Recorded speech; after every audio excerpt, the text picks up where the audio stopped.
What's up, everybody? Trainer Steve checking in for this momentous Momentum Morning, this Sunday edition. We're here holding you accountable to your habits with the Habit Roll Call Live, where we read off your comments with what you've been working on in your habit with your habits and give you some trainer feedback. Move along in our habit formation process.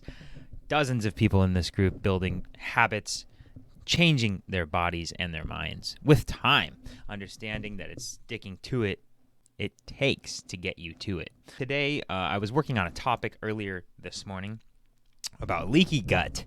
That's a little hint about what's coming up this week, talking about gut inflammation and leaky gut. I had a friend of mine from the comedy group ask about leaky gut, and I've been working on a presentation for that, but I'm going really in depth on that. So I've been struggling to get it done while still working on so many other things. Yesterday I went for a super long 6-hour walk and listened to an audiobook. And that felt great to reset myself. That's like my once every 2 weeks I go for a 7-hour, 6-hour walk and just listen to a book. It's a great way to reset and also learn at the same time.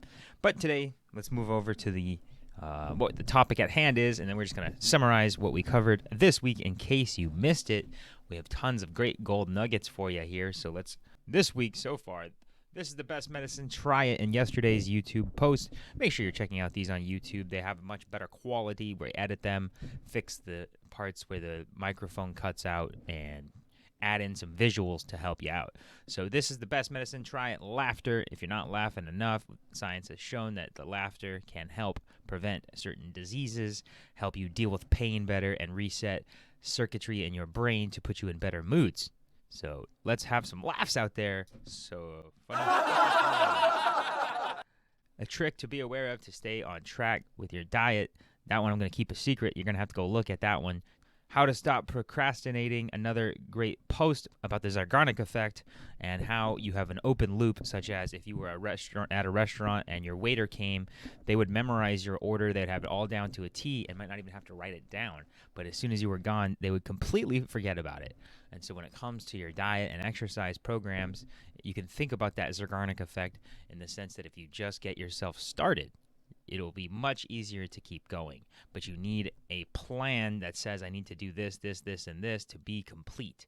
And the more you can get that Zeigarnik Effect going, the more that your brain will automatically want to finish that thing. The goal here is usually to try to trick the monkey brain into doing the things you want for it, right? You can't rely on the dog or the puppy self to guide you around. You have to guide it. So the brain is trainable. But the way to do that is to use mind tricks, such as the Zeigarnik Effect. How to stop procrastinating. How about this one? Kill cravings in your sleep by doing it with your sleep. The more you can sleep, the more quality of biochemistry in your brain and neuronal and hormonal patterns will happen, and your gut bacteria will also be happier. And in that sense, your body will work together in harmony to keep you away from wanting cravings and food, or nobody wants cravings, but to keep you away from cravings that make you want food, to make you deal with stress better, to handle stress better, to have less inflammation, to have a better gut biome, to have more relaxed muscles, to have less ghrelin making you hungrier. The list goes on and on, but we got to get more sleep so that we can prevent those cravings. How about this one? Lose a pound a week with this. There's science that had shown that people that increased their dietary fiber intake to a certain amount lost a pound a week. You can see what that amount is in that video. Make sure you're checking that one out as well. And I think the last one we had for that one earlier this week was holiday gift ideas. We had different massage devices, vibrating things, and all kinds of cool stuff in there for your family members who don't have anything like that. It's great for their body. They'll feel it immediately, and every time they use it, they'll think of you. All right. And now the habit roll call of the day. But first, I see Evelyn has a live. Let that be known, he's doing 46 days of PT. So the PT don't stop. I was going to try to do like a Miley Cyrus.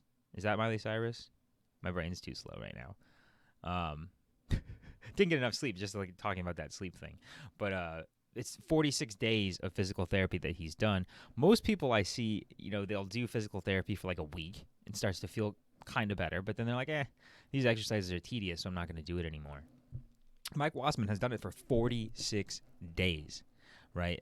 That's what we need to do with physical therapy. It may be unfortunate, but it's also fortunate, because the more you keep doing those physical therapy exercises and staying consistent on the daily, instead of stopping after a week or 2 weeks, you'll notice that your progress becomes more empowering because it gets better and better and better. Unfortunately, usually when we get to this certain point where it starts to feel pretty good, we back off on the therapy, and then that's where things can go back to trouble again. I personally have seen it with more than a handful of clients of mine. They'll mention an ailment that they have, and personally myself too, my hip. I deal with my left hip. Let's not blame my clients. Let's blame myself. My left hip, right? My left hip. I've had issues with it for my whole life. I even got a little minor surgery on it. There are physical therapy exercises I could do on it daily and be tracking it the way Mike Wassman is, but I'm not, right? And I could be seeing even better progress on it. So this is something I should be thinking about and working towards in the future. Currently, my daily squats and my kettlebell swings and stuff, and I do dynamic high kicks, just like Evelyn mentioned recently. I think those things help me a ton, but I could build more into my life as well. So thank you, Mike Wassman, for also inspiring me on that thought. Matt Bailey, 30-second ice blast, 15 weighted push-ups, 15 glute bridges, 15 Supermans, gratitude, journaling. What a beast. Just killing it. Do I have my mushies? I haven't been giving anybody one-ups. There you go, Mr. Matt Bailey. Iggy Ignofo, morning homies. I think I read that one yesterday already, but still, shout-outs to Iggy for crushing it. And I think I read that one yesterday, too. Not too many check-ins yesterday. Looks like people checked out for Saturday, which is completely expectable. Saturday is a time for letting your mind relax. Who wants to go see Trainer Steve on a Saturday? Just kidding. I think one of my most passionate things was actually on my days off is being able to go train. So if you find passion behind your fitness and your exercise and your health and being happier, if you find passion behind being healthy, if you find passion behind moving your body, those are the things we want to connect to, right? It's not fitness. It's not working out. It's not grueling training. It's being passionate about moving and feeling good through those movements and learning that when you do that, you connect to your own brain on a different cognitive and emotional level. And if you can land that feeling more repetitiously like it's a habit, then it becomes more ingrained in the patterns in your brain, which then moves you away from addictive cycles of either eating or drinking or staying up late to try to fill this void. All right. I think that's good. That's the check-in for today, everybody. I'm Trainer Steve. I'll be back tomorrow. Pretty soon we'll have a very in-depth talk about leaky gut and inflammatory disease, which really I think is one of the main, not the leaky gut part, but the inflammatory disease is one of the biggest drivers to ill health and maladies overall, right? If we could get rid of most inflammation, we would probably be seeing drastic reductions in obesity, diabetes, cancers, thyroid ailments, you name it, the list goes on. Allergies even. So many different things.